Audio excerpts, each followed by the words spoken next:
Hello and welcome crypto fans to episode 5 of Solid Link cryptocurrency news.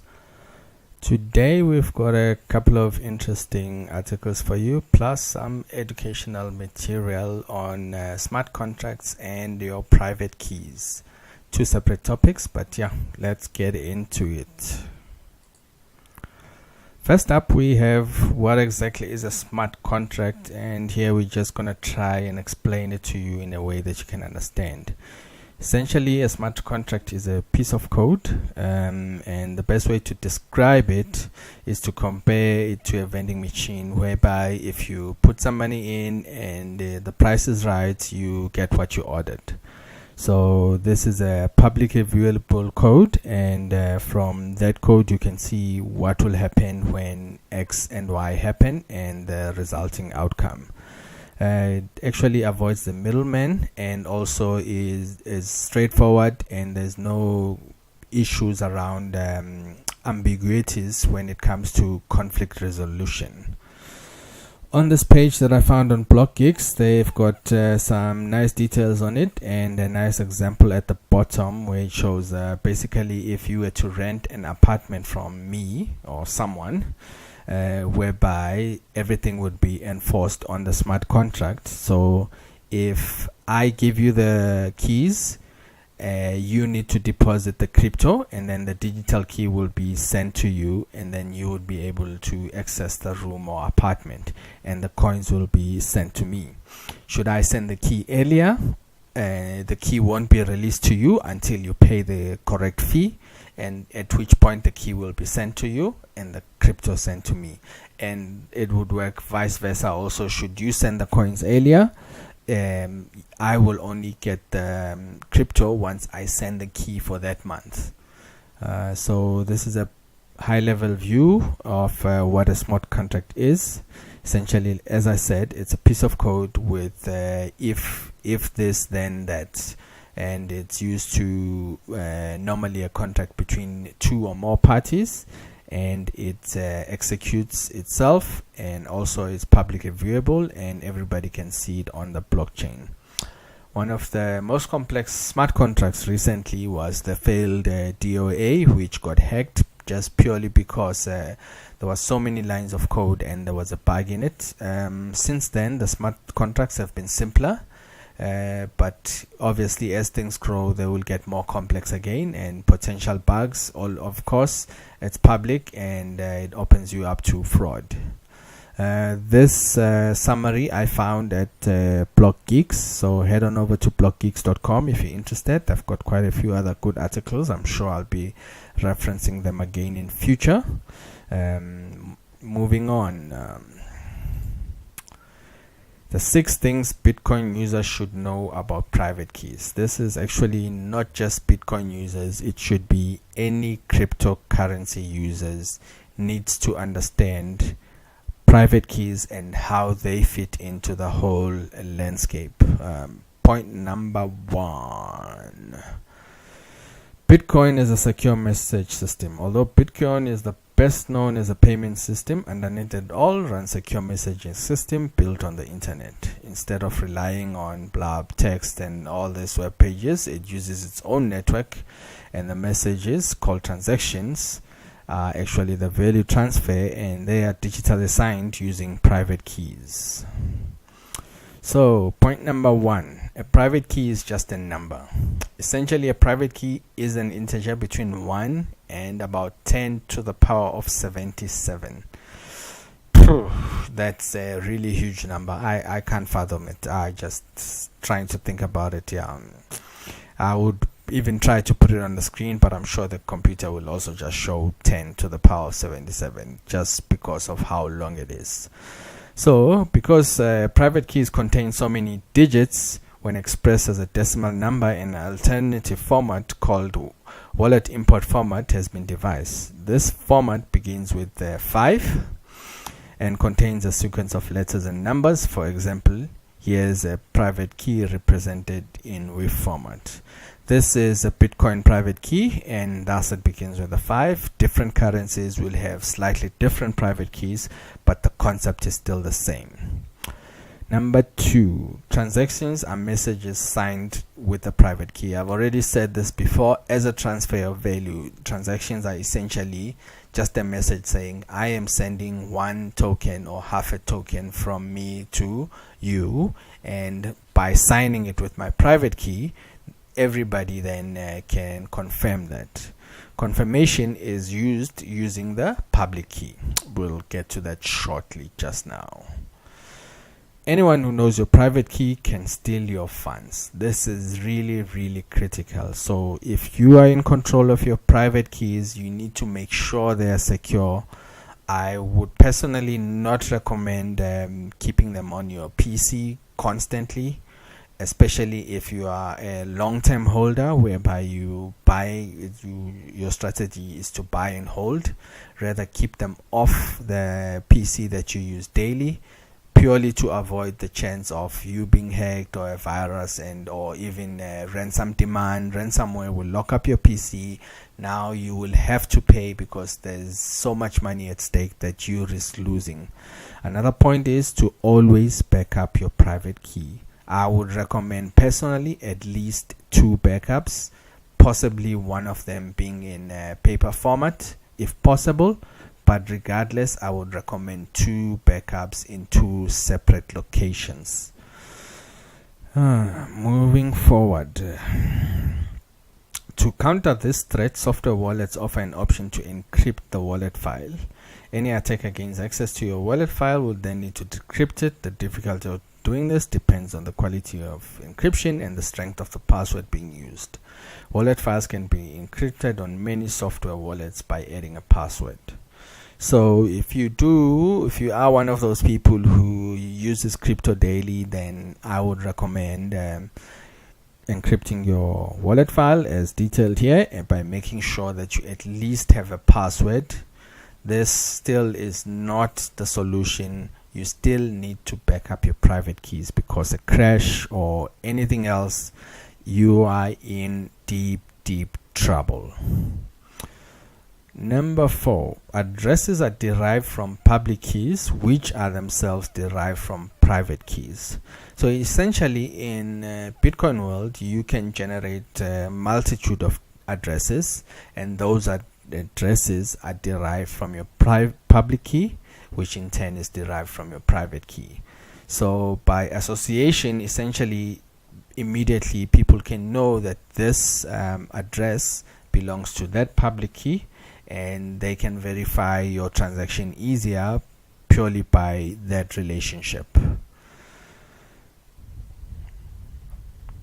Security depends on choosing a good private key.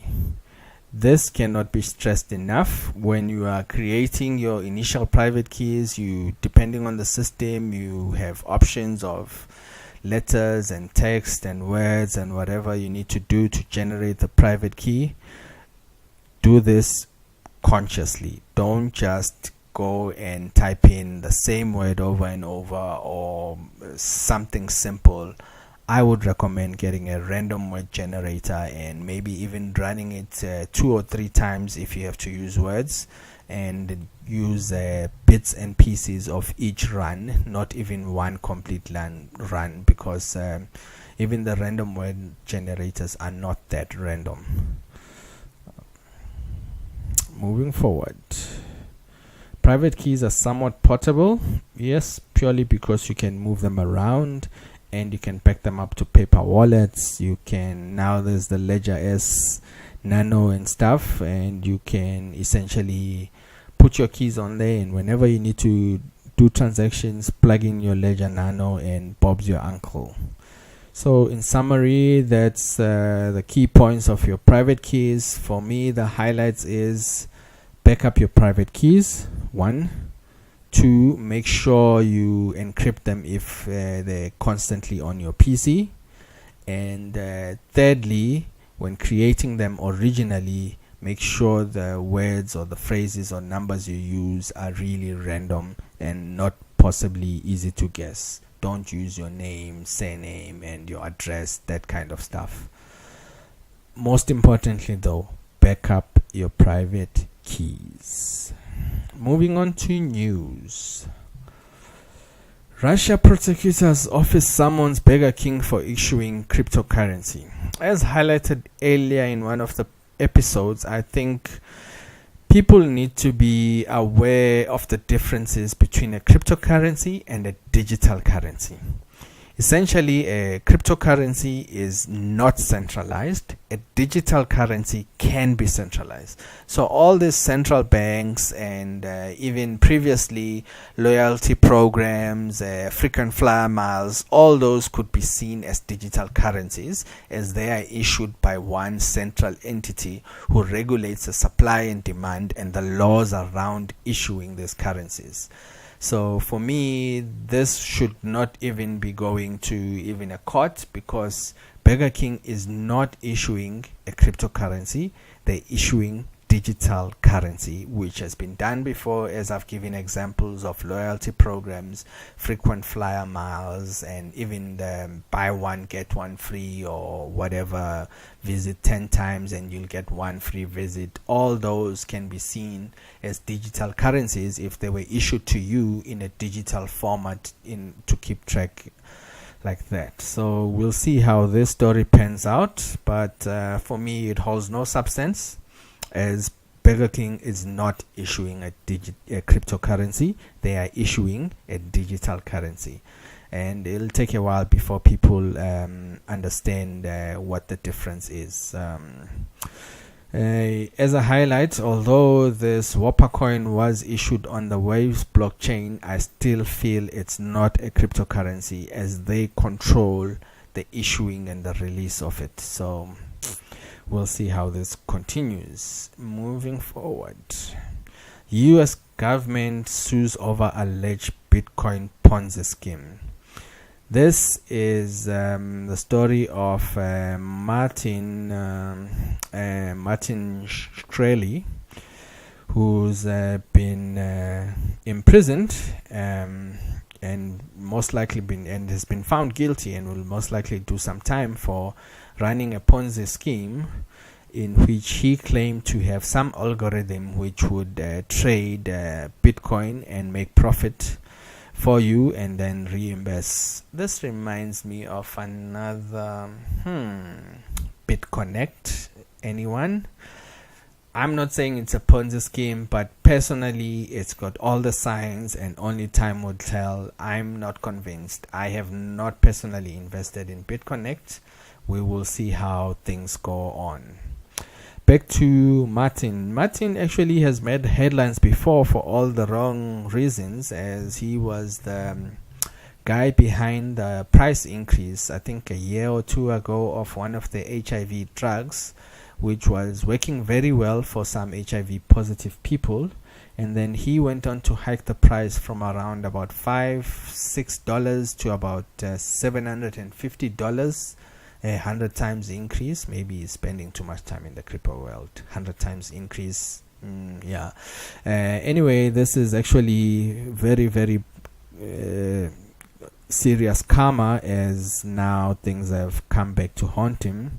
He's definitely been found guilty, and he's currently in prison, as he has he had his bail revoked after he actually incentivized some people to get a lock of Hillary Clinton's hair. I mean, this guy, why Hillary Clinton's hair? Well, I don't know. Only he would know why he wanted that. Anyway, so this is one of the first few people to be jailed for running a Bitcoin Ponzi scheme. I'm sure there'll be more in future, as people look to scam those who don't know. And this is why you need to subscribe to this channel and stay informed. Don't get scammed, people. Moving forward, Bitpay adds Bitcoin Cash support to Copay wallet and Inside Block Explorer. So Bitcoin Cash is steadily gaining support, and Bitpay has added support for it. So with the addition onto Bitpay, I would expect more merchants to start supporting it, and this is going to be very good for the Bitcoin Cash price. It'll be nice to see how it's been doing when we get to the market recap segment. We'll have a look at that. Besides that, so it's just screenshots of Bitpay adding the Bitcoin Cash to the wallet, and it'll be interesting to see how the price reacts to this addition. In Spain, Bitnovo has offered loaded Bitcoin cards at 50 retail stores. This is great news for Bitcoin, as it now becomes publicly more accessible, and they will essentially buy these cards as if they're buying an iTunes voucher or a Google Play Store voucher, and load it up onto their wallets, and the Bitcoins will be moved to their wallet. This is great, as this now brings Bitcoin to the masses, and hopefully will spare other retailers to start accepting it, most likely start selling these cards, and hopefully in future start accepting cryptocurrencies, not just Bitcoin.